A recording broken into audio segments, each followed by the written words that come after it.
UFC 307, October 5th, Salt Lake City, Utah. We have two title fights. One in the light heavyweight division, Alexander Pereira defending his belt against Khalil Roundtree. And then we have a women's bantamweight bout between Raquel Pennington and Juliana Pena. As always, unqualified analysis and breakdown and predictions of the main card.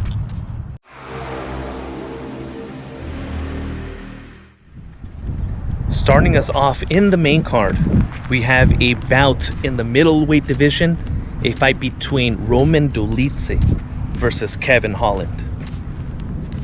Roman Dolize, a 185-pounder who last fought at 205's last-minute replacement against Anthony Smith and had a lackluster victory, but that's pretty much been his whole career. I've never seen anything special about Dolize.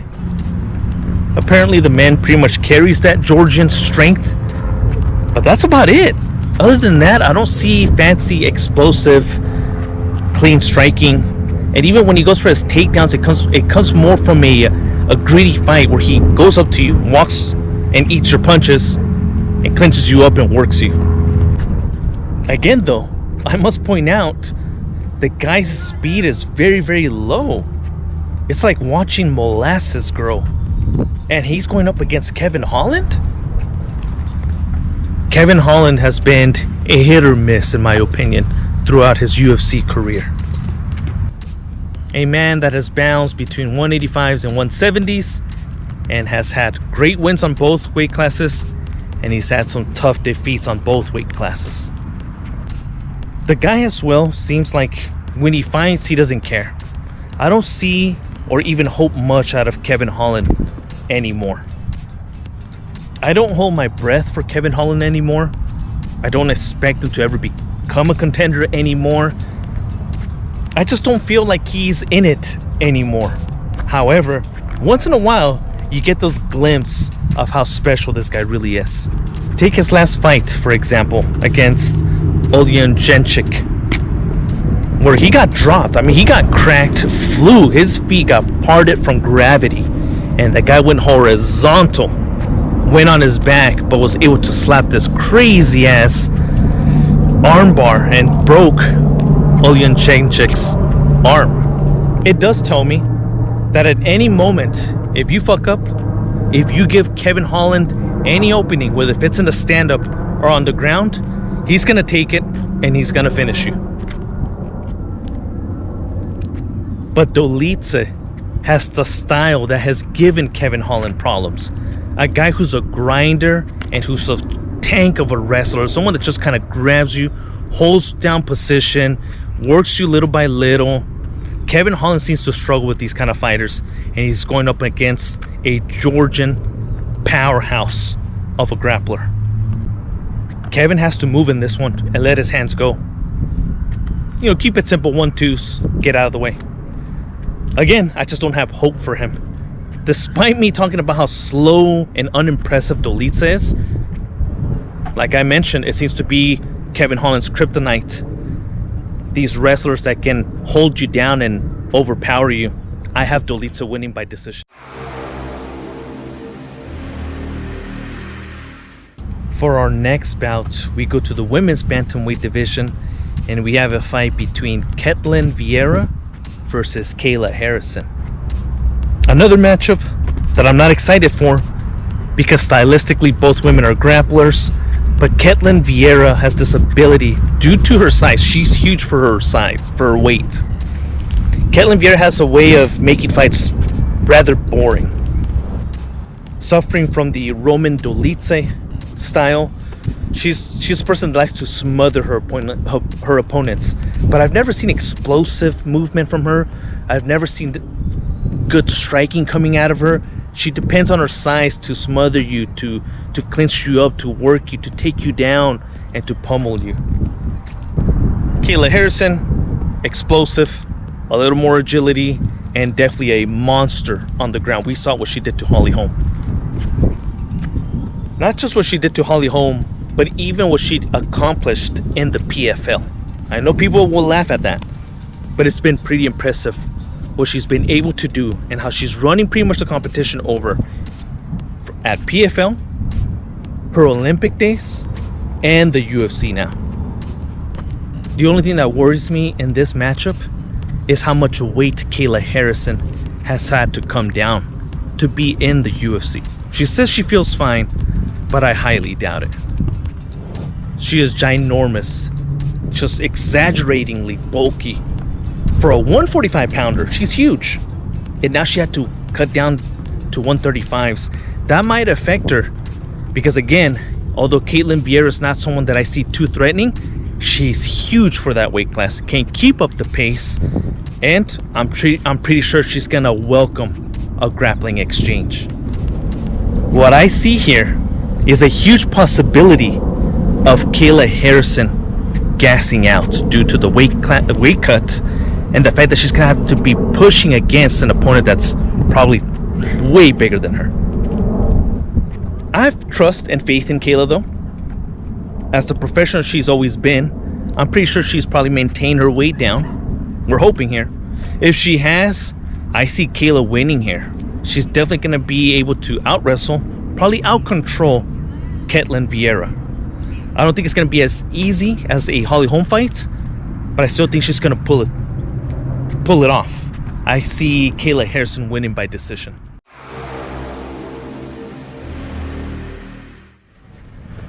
Now, at the time of filming this, Aljamain Sterling has pulled out of his fight against Mosaev.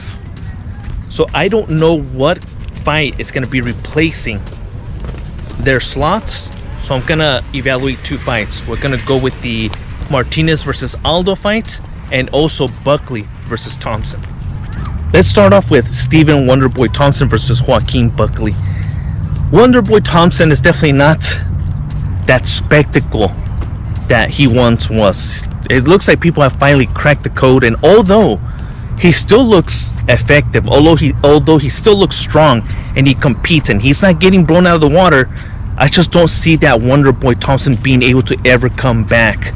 The one that we saw against Johnny Hendricks and, you know, the fights that got him into his title fight bouts against Tyrone Woodley. On the other hand, Joaquin Buckley has been in the UFC for a little while, but it looks like he's finally stringing them together. Although I still see a lot of holes in his game, he still gets tagged, it looks like he gets tired and he starts getting sloppy, he's getting it done. Good thing for Wonderboy and for Buckley both, they're strikers, and us fans, we win when that happens. We got the technical striker in Stephen Wonderboy Thompson, who's going to want to play a chess match. And we got Joaquin Buckley, the guy that just explodes and delivers just vicious KOs. At the end of the night here, it's just who's going to be able to impose their game plan.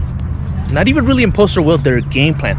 Can Wonderboy really keep this guy off with this movement and pick him apart with little shots here and there? Or is Joaquin Buckley going to be able to storm in there and just blast him out of the water? I did see Wonderboy, or not Wonderboy, but Buckley struggle a lot in this last fight with distance. Although he eventually got the knockout, it seems like he did struggle trying to figure out the distance, trying to really get within his range to deliver that knockout. And we're talking about Wonderboy. He's going up against Wonderboy, who is extremely well at maintaining the distance and range that he likes. I believe the fight's going to play out to Thompson's favor.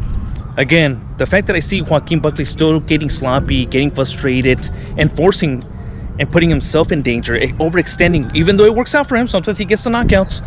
I just don't think that's going to work against Thompson. I think Thompson's experience, his movement, his little pop shots, the fact that he doesn't really want to go for the KO. If it comes, it comes. You get me? He's the more patient one. I feel like Thompson's going to be able to outlast this guy. I'd see Wonderboy Thompson winning by decision.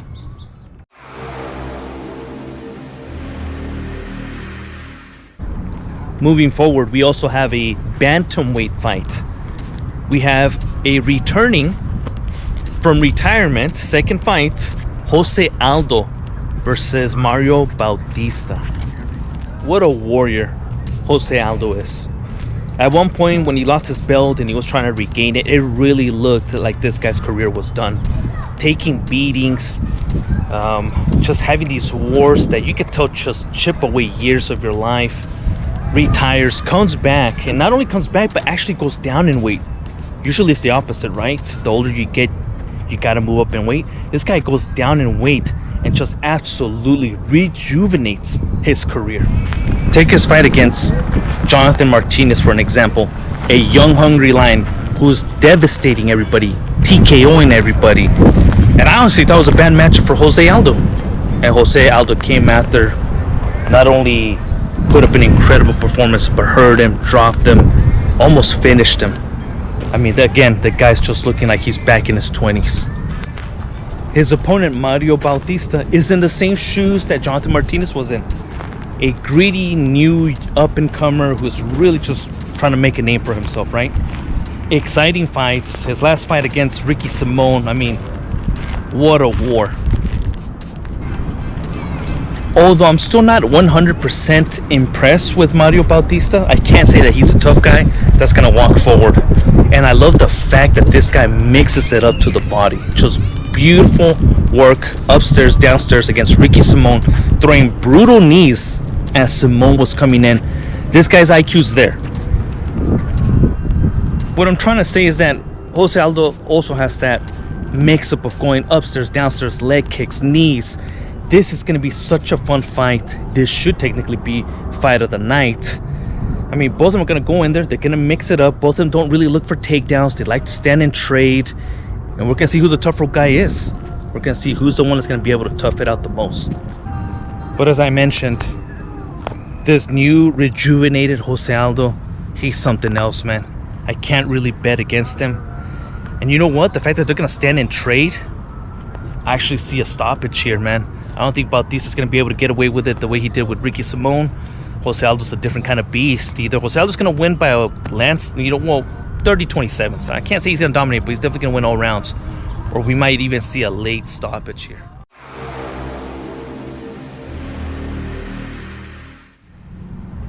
Moving on, we go to the co-main event. Women's Bantamweight Championship on the line. We have the reigning champion Raquel Pennington versus Juliana Pena. I don't think too many people are excited to see Rocky as a champion, Raquel Pennington as champion. I think her fight against Mayra Bueno Silva was not even qualified for a championship, but unfortunately, there's just nobody there in the division. I don't want to hate on her because that's not what I'm doing here. And at the same time, I don't blame her, because if I was in her shoes, fuck it. It's not my fault that there's really nobody else in the division. If somebody offers me a title fight for a vacant belt, I'm taking it. And that's simply what I can say about Raquel Pennington, is that she has experience. She's fought them all. She's had her wins. She's had her losses. Despite the fact that, same thing, just like a couple other fighters in this card, I'm not impressed with her. Her speed is not great. Her standout is not snappy and super clean and super agile, and she shows you different levels and she mixes it up. No, she's pretty much a straight boxer. But with only really her boxing, her grit, her toughness, and heart has pulled her through to the spot that she finds herself in, which is the women's bantamweight champion. What I've noticed with Raquel Pennington is that in almost all her fights, she lets her opponents get off first. She has a serious problem with getting started. And you can't do that, especially with someone that's going to push the pace and come at you like a bat out of hell, like Juliana Pena. Now, Juliana Pena, on the other hand, fucking annoys me, but I can't take away from the fact that, man, same thing. I'm not impressed because she's not tactful. She's not technical. I don't even think she's great at anything. But that girl's a little pit bull. She comes and comes and comes until you give in, until you gas out, until you break, and you fucking pretty much cry uncle. A very similar road as Raquel Pennington. Even though she's not the cleanest striker, even though she's not the greatest grappler or best wrestler, man, her toughness and her willingness to just go has gotten her to the point where she even beat Amanda Nunes, who is arguably the greatest female fighter of all time. what I see here is two of the toughest women that are about to throw down. As I mentioned, Rocky is just a slow starter and stays slow throughout the fight. Juliana Pena is just gonna bully this girl. She's gonna get off first with the strikes before Rocky can even react. She's probably gonna be already in the clinch, getting taken down. It's just not gonna be a good night for Rocky, unfortunately. And I see Juliana Pena winning by unanimous decision.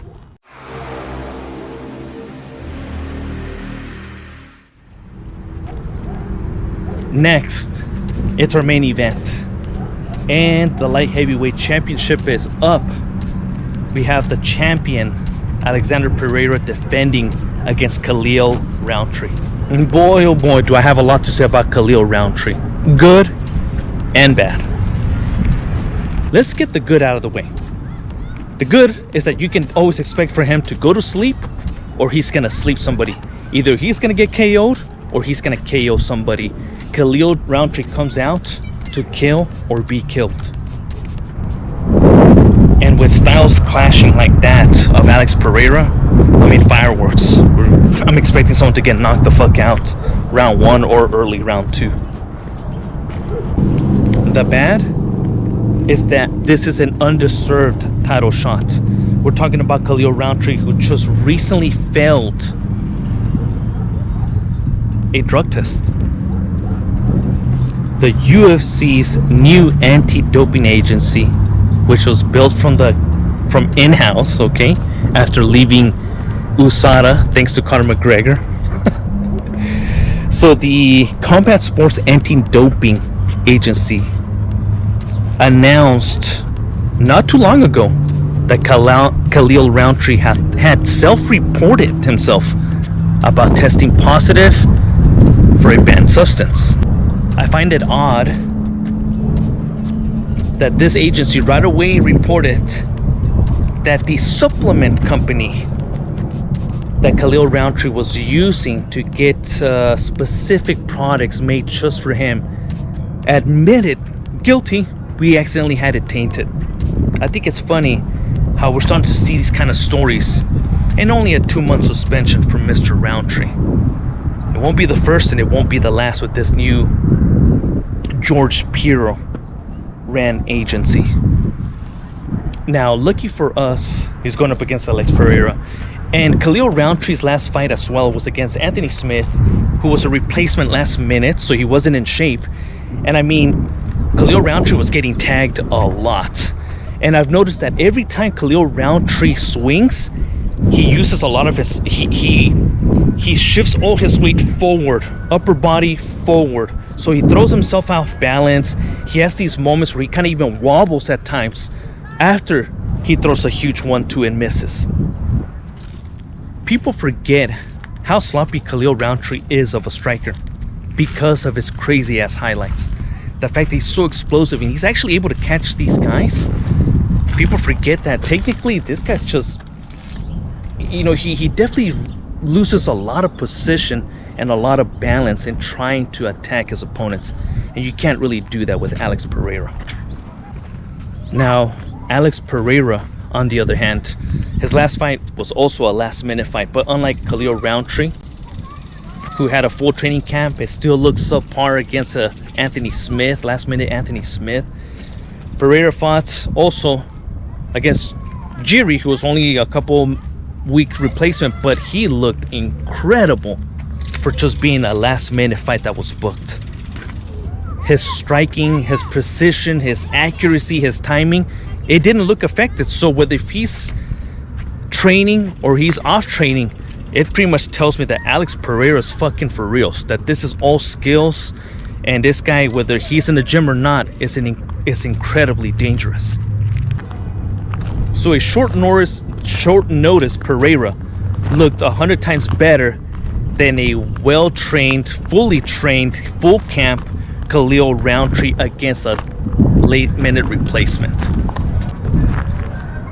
Let's not forget that Anthony Smith was actually landing a lot on Roundtree. At one point, it almost seemed like he was landing at will. Once again, you can't afford that against someone like Alex Pereira, because with Alex Pereira, all it takes is one and you're done. Now, I know this is MMA and that anything can happen. Of course it can. But there's no doubt in my mind that Alex Pereira is going to knock Khalil Roundtree out. And it's going to happen early. It's going to happen within the first or second round. His check kicks is probably going to get Khalil Roundtree moving a little bit, probably a little uncomfortable. And again, the moment that he overreaches, that he explodes and overreaches, if he doesn't catch Alex Pereira, Pereira's probably going to land a left hook counter. I mean, I see it happening. It was happening all night long against Anthony Smith. Alex Pereira can do it as well. Alex Pereira will defend his belt, again, by knockout, first or second round. But there's also something. When I watch UFC events, I watch them in Spanish. I think the Spanish commentary team is excellent. It's far better than the English one. And they tend to speak in a way that really, really transcends epic moments. And I want you guys to hear this one here.